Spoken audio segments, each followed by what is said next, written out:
अरे बापरे जयन हे काय आहे? मी जिवंत आहे अजून. तुम्ही का ऑर्डर केलंय हे? नाही जानू, हे बघ, हे मी ऑर्डर केलं नाहीये. हो नाही सर, इथल्याच ॲड्रेसची डिलिव्हरी सांगितली होती. हे बघा, पेमेंटची रिसिप्ट सुद्धा आहे. तुमच्याच ऑफिसच्या नंबरवरनं पेमेंट झालंय. काय झालं जयन सर? अजूनही तुमचं हेच म्हणणं असेल ना की हे तुम्ही ऑर्डर केलेलं नाहीये, हो ना? जानू तुझी शपथ, मी ऑर्डर केलं नाहीये हे. बस करा जयन सर, बस करा. किती वेळा एकच उत्तर देणार आहात? मला तुमचं आता काहीही ऐकायचं नाहीये. खरं तर मला इथे थांबायचंच नाहीये. बरं झालं मी या घराच्या बाहेर येते. म्हणजे माझं ठरलंय. मी आता तुमचा हा वेडेपणा अजून नाही सहन करू शकत. मी नाही थांबू शकत तुमच्यासोबत तुमच्या या घरामध्ये. सॉरी सर, मी येतो. जानू ऐक ना, आपण आज जाऊन बोलूयात. जयन सर, मी तुम्हाला म्हटलं ना, मला तुमचं काहीही ऐकायचं नाहीये आणि मी नाही येणार आहे तुमच्या या घरामध्ये. तुमच्यासारख्या विक्षिप्त माणसाबरोबर ना मी राहूच शकत नाही. मला भीती वाटायला लागली आहे तुमची. आता खरंच भीती वाटायला लागली आहे. मी चालली. जानू प्लीज थांब, प्लीज. माझं एकदा ऐकून तरी घे प्लीज. का ऐकून घेऊ मी जयन सर तुमचं? आणि का थांबू तुमच्या या घरात?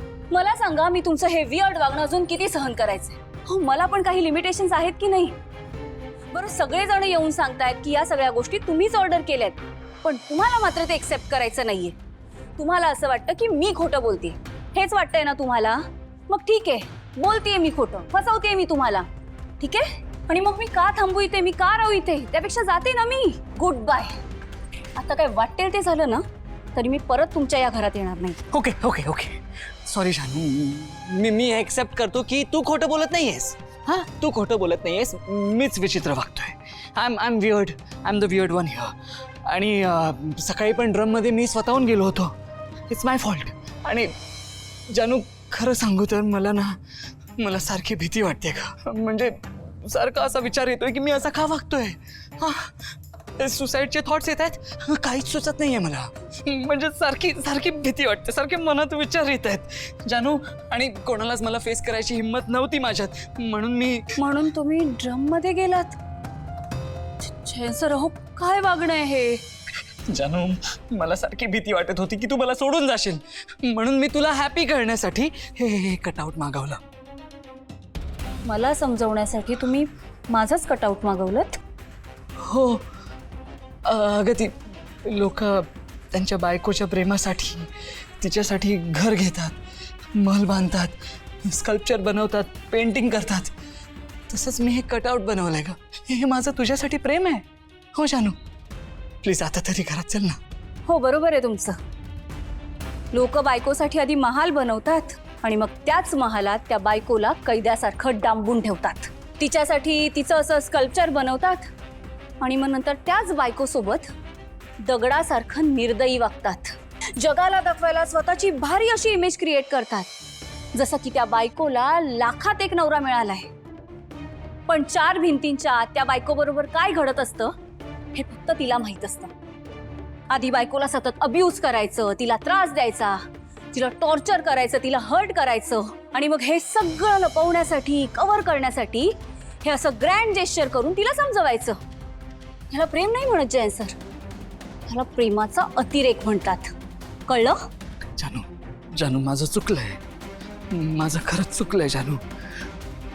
मला तुझं सगळं पटतंय आणि मी आता स्वतःला सुधारण्यासाठी पूर्ण प्रयत्न करेन. जानू प्लीज आता तरी थांब ना माझ्यासाठी. प्लीज, माझ्यासाठी.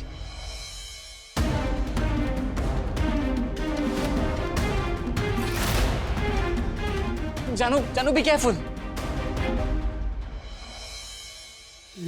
सिद्धू चल लवकर.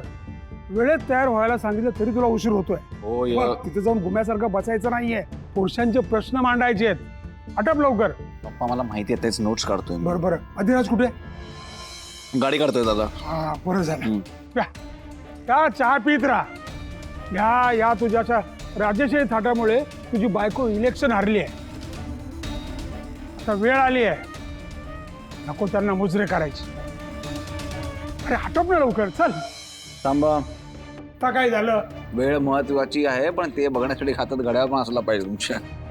रेणुका, हा, काय मला किती वेळा सांगितलं मी बाहेर जाताना मला सगळ्या वस्तू माझ्या हातात देत चला म्हणून. माझं घड्याळ आणा. आणते. चला. हे बघा,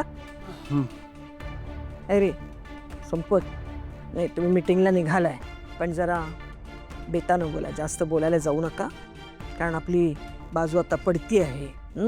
उगाच अपमान करून घ्यायला नको. गाई कळतंय मला, तू काळजी करू नकोस, सिद्धू आहे माझ्या बरोबर. अहो सगळी तयारी झाली? हो सगळी तयारी झाली आहे. मी सगळे नोट्स आणि मुद्दे सुद्धा काढलेले आहेत. स्त्रियांवर अन्याय होऊ नये म्हणून कायद्यात असलेल्या तरतुदी आणि स्त्रिया कशा गैरफायदा घेतात यावर बोलणार आहे मी. म्हणजे कसं आहे, मला माहिती आहे की या केसेस 10 पैकी 2च असतात, तरीसुद्धा कायदा चुकीचा आहे असं म्हणणं नाही आहे, पण पुरुषांची बाजू देखील ऐकून घेतली पाहिजे यावर काहीतरी बोलेन मी. वा, छान मुद्दे काढलेत तुम्ही. पण मी पण काही मुद्दे काढलेत बरं का. म्हणजे बऱ्याचदा ना पुरुषांवर स्ट्रॉंग राहायचं प्रेशर दिलं जातं. त्यांना त्यांच्या इमोशन्स कंट्रोल करण्यासाठी, दाबून ठेवण्यासाठी खूप प्रेशराईज केलं जातं आणि त्यामुळे ना त्यांच्यातलं डिप्रेशनचं प्रमाण सुद्धा वाढतंय. त्याबद्दलही बोललं गेलं पाहिजे ना. ते सगळे मुद्दे यात. ठीक आहे, मी गाडीत वाचतो आणि नोट्समध्ये सुद्धा ॲड करतो ते. चला. हो आई, माझ्या बायकोची काळजी आहे. सिद्धू काय हे काय सांगायला हवं का? भावनाची काळजी मी घेणारच ना. सावकाश जा. काय ग बाई, खरं नाही.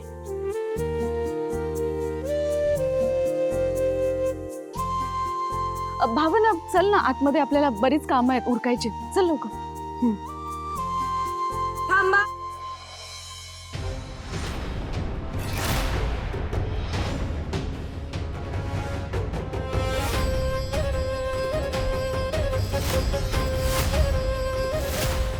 काय झालं? तुम्ही तिघी अशा माझ्याकडे डोळे वटारून का बघतात? इथून पुढे अशीच नजर झुकलेली आणि खांदे पडलेले पाहिजेत तुमचे. खरं सांगू तर मला असं वाटतं माझ्या स्वागतासाठी रोज तुतारी वाजवायला पाहिजे. तुम्हाला काय वाटतं?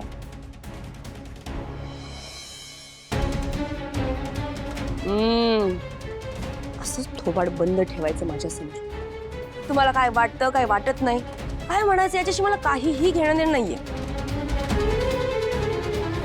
आई, तुम्ही म्हणत होतात ना बरीच कामं आहेत, चला आपण जाऊ. कुठे निघालात? मी जा असं सांगितलं. इथून पुढे मला विचारल्याशिवाय माझ्या समोर हलायची हिंमतही करायची नाही. विसरू नका, गाडे पाटील घराची सत्ता माझ्या हातात आहे. त्यामुळे माझा शब्द टाळला तर त्याचे परिणाम भोगायला लागतील तुम्हाला. चला मुजरा करा.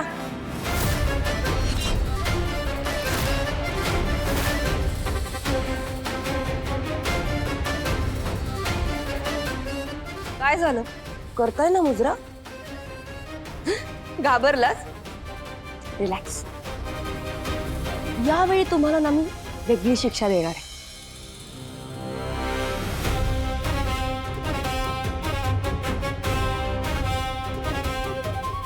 कमाल आहे खरंच.